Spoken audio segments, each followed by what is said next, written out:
Un lector nos pregunta sobre la Iglesia Ortodoxa, la realidad de la Iglesia Ortodoxa, su importancia, etcétera, porque aparentemente él ha tenido algunas experiencias con la comunidad ortodoxa, ha visto la reverencia de su oración, las tradiciones que conservan desde la época de los grandes padres de la Iglesia, de San Juan Crisóstomo, de San Basilio, etcétera, y el misterio de su separación con Roma y hasta qué punto se pueden participar de las celebraciones o participar de sus prácticas, como la señal de la cruz con la mano izquierda, por ejemplo, y con los dedos índice, pulgar y medio unidos para representar la Santísima Trinidad, etcétera. Voy a tratar de ser sintético para señalarlo. La Iglesia Ortodoxa es una comunidad muy grande que se encuentra fundamentalmente en el mundo oriental y que tiene comunidades importantes, fundamentalmente de emigrantes en Occidente, en distintos países, ¿no? Hay comunidades importantes en Francia, en Gran Bretaña, en Estados Unidos, donde hay patriarcados, etcétera, en Argentina, en Alemania, en Australia, en Canadá y recientemente en España con la emigración de rumanos y de rusos, ¿no? Básicamente, sin embargo, se encuentra en la parte oriental de Europa y la parte de el Asia Menor. Ahí es donde se encuentra la mayoría de los aproximadamente entre 300 y 350 millones de fieles ortodoxos. Los ortodoxos son los únicos a los cuales la Iglesia Católica les reconoce el nombre, el título oficial de iglesia. La Iglesia Católica puede llamar pues Iglesia Adventista, una comunidad adventista, etcétera, pero teológicamente hablando, los únicos que merecen el nombre de iglesia son los ortodoxos, además de la Iglesia Católica, por una sencilla razón. Ellos no fueron inventados, entre comillas, por otros fundadores como Lutero, Calvino, Enrique VIII, Mary Baker Eddy o como se llame, sino que poseen sucesión apostólica. El patriarca de Constantinopla, que vive en Istambul, rodeado de musulmanes, ¿no? Y que gobierna sobre una grey bastante pequeña, la mayoría de la cual está fuera en países de Occidente, emigrados, es sucesor directo de San Andrés, del hermano de San Pedro.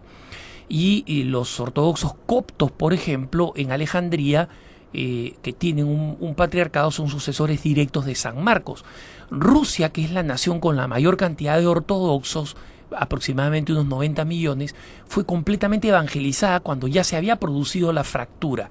Esta fractura, la separación entre una y otra iglesia, se realizó formalmente el 16 de julio de 1054, ¿no? Teniendo como líder a Miguel Cerulario en el oriente y que llevó a excomuniones mutuas, ¿no? La Iglesia Católica, la Iglesia Universal en realidad, excomulgó a los ortodoxos y los ortodoxos, los hoy llamados ortodoxos, excomulgaron a los católicos. Hay una diferencia de percepción, sin embargo. Los ortodoxos señalan que nosotros no somos cismáticos, solamente cismáticos, es decir, separados, ¿no? Sino que somos herejes, porque ellos consideran que nosotros tenemos una interpretación equivocada de la Trinidad y del Espíritu Santo. Este tema es un tema muy complejo, hablaremos de ello en otro momento, pero para los católicos esa diferencia no existe, es un problema de traducción del lenguaje del griego, que era el lenguaje común en las iglesias ortodoxas y lo sigue siendo en las iglesias bizantinas, y el latín, que se convirtió en la lengua de la Iglesia Católica. El nombre oficial de la Iglesia Ortodoxa es Iglesia Católica Apostólica Ortodoxa, ¿no? Y ellos dicen católica porque se consideran universales, católicos universales. En la realidad no lo son porque están, digamos, restringidos a estas áreas geográficas. Luego, y se llaman ortodoxos porque viene del término griego ortos, correcto, doxa, doctrina, la correcta doctrina. Ellos consideran que ellos preservaron la correcta doctrina y nosotros no. Los ortodoxos aceptan todas los concilios que acepta la Iglesia Católica también, que los católicos aceptamos, pero hasta el siglo VIII, ¿no? De los concilios que van, los 7 primeros concilios básicamente, que van del siglo IV al VIII. Y en consecuencia no reconocen, por ejemplo, las denominaciones o los pronunciamientos dogmáticos posteriores, como por ejemplo la Inmaculada Concepción. Ellos veneran muchísimo a la Virgen María, pero no creen en la Inmaculada Concepción.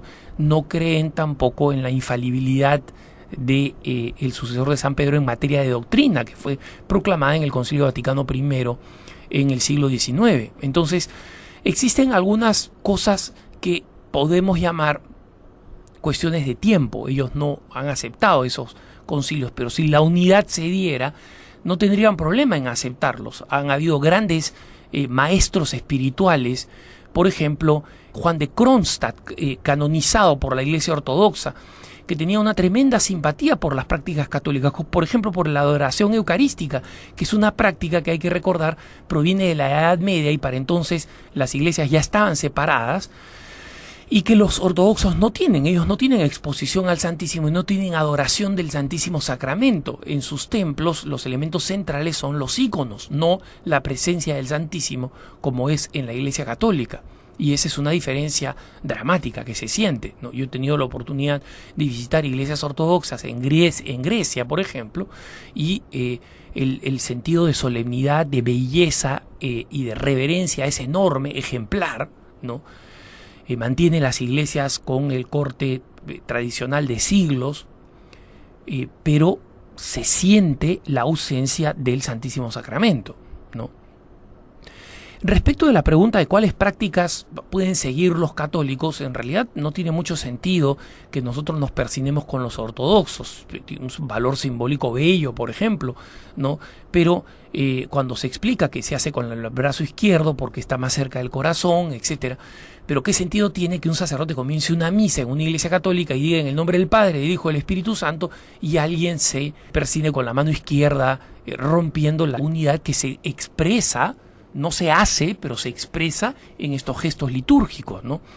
Y por otro lado, los ortodoxos constituyen ciertamente una comunidad cristiana importantísima que el Papa Juan Pablo II llamaba el otro pulmón, ¿no? El otro pulmón con que respira Occidente, ¿no? El cristianismo oriental, el cristianismo ortodoxo. Y por eso es que se realizan tantos esfuerzos por la unidad. Pero este esfuerzo por la unidad es un poco complejo, en primer lugar porque los ortodoxos están separados en 15 iglesias autocéfalas, ¿no? Es decir, que cada uno tiene su propia cabeza.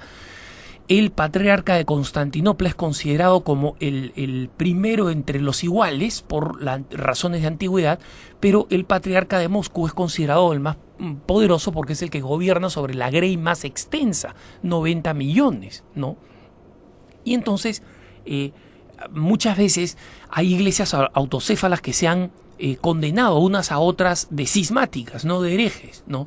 Y recientemente en un diálogo convocado con todos los representantes de la Iglesia Ortodoxa, cuando la Iglesia Católica convocó a una de estas iglesias autocéfalas, la Iglesia Ortodoxa rusa, que no la reconoce, se retiró del diálogo, ¿no? Entonces es muy complejo seguir el diálogo con ellos, a lo que se suma además una animosidad histórica, un cierto resentimiento que puede tener justificación en hechos históricos, pero en hechos históricos bastante antiguos, bastante pasados, ¿no? Y eso hace que en realidad de parte de los ortodoxos no exista una inclinación natural a alentar con mucha energía el diálogo con los católicos en vistas a la unidad. Y respecto de la práctica, finalmente, de si se puede ir a sus Eucaristías, se puede ir a sus Eucaristías, la Iglesia lo señala, está señalado además como una norma, que el católico que no encuentra absolutamente un templo católico en ningún lugar cercano conocido, puede recibir la comunión, que es válida, aunque es ilícita, pero es válida, porque se realiza según la fórmula de los apóstoles y a través de la sucesión apostólica. Pero no como le han señalado a nuestro lector, que si la Iglesia Ortodoxa queda más cerca, puede ir a la Iglesia Ortodoxa a participar de los sacramentos allí. Eso es falso. La Iglesia Ortodoxa es una iglesia que es cismática. No, y en consecuencia los sacramentos que ahí se celebran son válidos, pero son ilícitos. Ilícitos significa que no están legitimados por la autoridad del Papa. El Papa no los ha autorizado. Entonces, no es que si una comunidad ortodoxa, digamos, de serbios o de rumanos viene e instala un templo al costado de mi casa, yo puedo comenzar a ir allí en vez de ir a mi parroquia que queda a 8 o 10 o 20 cuadras. No, mientras me quede en la misma ciudad, mientras me quede al alcance, yo tengo que ir al templo católico que es el que me corresponde. Pero mientras tanto, sabiendo que el Papa ha insistido en que es el otro pulmón del cristianismo mundial, hay que seguir rezando por la final unidad que va a ser un don del Espíritu Santo. Que tengas un buen día.